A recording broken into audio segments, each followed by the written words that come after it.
వందనాలు తెలియజేస్తున్నాం. మరి సాయంకాల వేళలో క్రీస్తు యొక్క రక్షణ అనుగ్రహించుటకు యేసు ప్రభు యొక్క రక్షణ మార్గంలో మరి ఆయన్ని గురించి ప్రకటించుటకు మరి ఈ ప్రాంతానికి వచ్చాం.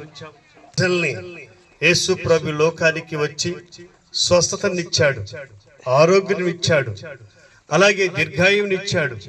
నశించిపోతున్న మానవ జీవితానికి రక్షకుడుగా లోకానికి వచ్చిన సర్వాంతమైన దేవుడైన 12 సంవత్సరాలుగా కలిగి ఉన్న రక్తస్రావుని అనేక వైద్యులతో అనేకమైన డాక్టర్లతో సమర్పించింది, కానీ ఆమె యొక్క అనారోగ్య పరిస్థితి స్వస్థత కాలేకపోయింది. కన్నీటి మధ్యలో అలమడిస్తున్న ఆమె జీవితానికి, మనుషుల మధ్యలో వేధించబడుతున్న ఆమె యొక్క బ్రతుకుని ఎవరు పట్టించుకోలేని స్థితిలో ఉన్న ప్రభుని గురించి వినింది.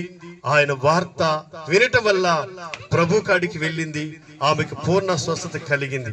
ఈ రోజు నా ప్రియమైన వాళ్ళరా, లోకములో చూస్తే, ప్రాంతంలో చూస్తే అనేకమైన వ్యాధులు, రోగాలు, సతమవుతున్న మానవ జీవితానికి స్వస్థత లేదు.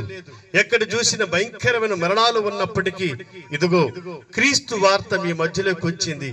ఆయన ఈ లోకములో ఉన్నన్ని రోజులు మనిషిని రక్షించి ఆ తర్వాత లోకం విడిచిన తర్వాత ఆత్మ రక్షించడానికి లోకానికి వచ్చిన దేవుడు. ఆయన మనందరిని ప్రేమించిన దేవుడు, మానవులందరి కొరకు రక్షణ ఇచ్చిన దేవుడు, మనుషుల యొక్క పాపములని తొలగించిన దేవుడు, మానవ జీవితానికి పాపం అనే మగ్గులో ఉన్న మానవుని ఆ పాపముని విడిపించి నిత్య జీవానికి అనుగ్రహించిన సర్వాంతమైన దేవుడైన కులము, మతము, జాతి కాదు గాని క్రీస్తుని ప్రకటించుటకు ఆ ప్రభు నీవు తెలుసుకోవాలని, ఆయన అంగీకరించాలని ఈ ప్రాంతానికి వచ్చాం.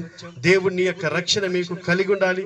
అనేక రోగపీడులతో ఉన్న మానవ జీవితాన్ని స్వస్థపరిచి ఈ గ్రామాన్ని, మిమ్మల్ని దేవుడు ఆశీర్వదించి దీవించి సమస్త కాలం జరిగించి ఆశీర్వదించునుగాక.